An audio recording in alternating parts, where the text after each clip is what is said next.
We're now going to look at the IELTS Speaking Part 1, and this is the long run.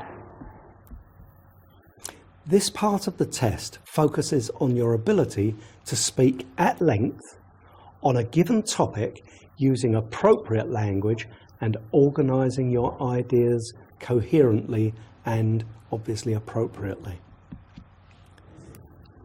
You're given a task card and asked to talk about a particular topic. The task card includes points to cover in your talk and instructs you to explain one aspect of this topic. And it gives you time just for brief thoughts about putting your thoughts together before you do the presentation. But it is going to ask you quite specific questions. Some of the examples of topics we get are your favourite place, my favourite place, a big decision, whether you study or whether you don't, my best holiday, life in the future, the best invention that you might be aware of, or car or public transport. There's other options as well on things like reading or television, free time, brothers and sisters or family in general, mobile phones, your favourite possessions, or keeping fit and healthy. So there's a whole range of topics that could be included in the questioning, but you will be given guidance as to what is going to be required. You get 1 minute to prepare the talk, and you can make some notes. 1 minute is not a long time, so you need to be fairly brief and fairly quick about how you do it.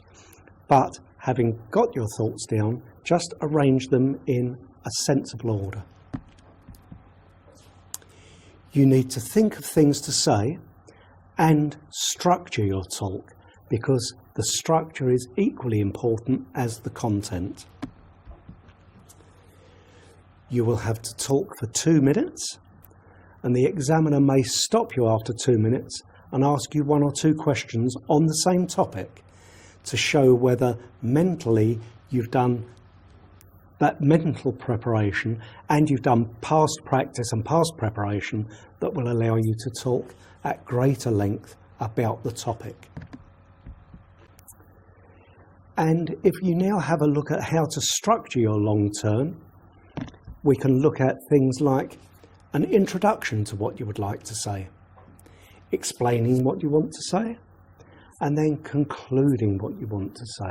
So having 3 distinct parts to the delivery, and that will allow you to focus your thoughts and gather them into sensible divisions. Some expressions that you might wish to use for introducing what you might say, something like, I'd like to talk about. I'd like to begin by talking about. This topic makes me think about. And well, the first thing which sprung to mind when I saw this question was ... and so on. So it just gives you some feeder thoughts that can actually start you with your exposition.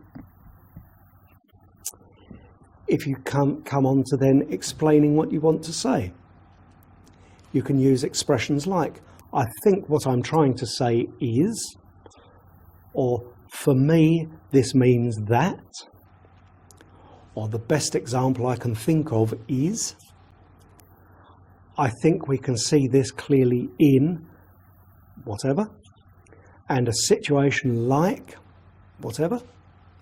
So basically, I believe that, and again, we can look at all of the options that they bring up. And finally, of course, the expressions that you might use in concluding what you're going to say is, the final point I would like to make is whatever. Basically, I feel that, and my view is. Again, it's gathering your thoughts and condensing them into a conclusion that the examiner can relate to and can actually make some sense of. If we have an example of describing a famous place that you like. You might look at brainstorming some ideas. What's the place? Why is it famous? What's it like? Why you like it? When you visited it? What happened when you went there? What memories you have or feelings you associate with the place? And your favourite part of the place. And also, of course, what you don't like so much about this place or how it could be better.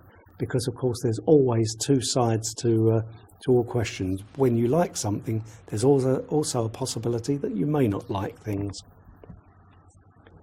And you can then start to structure your talk using expressions. So you can follow up the example of the brainstorming and the thoughts that go with it. Do you often visit this person's house? Why or why not? Do you like visiting other people's houses? And again, why or why not? And these are the sorts of questions that you may be thrown as you go through your presentation. And finally, you need to enjoy your long term. The main thing is practice as much as you possibly can prior to the examination, because the more you practice, the easier it will become.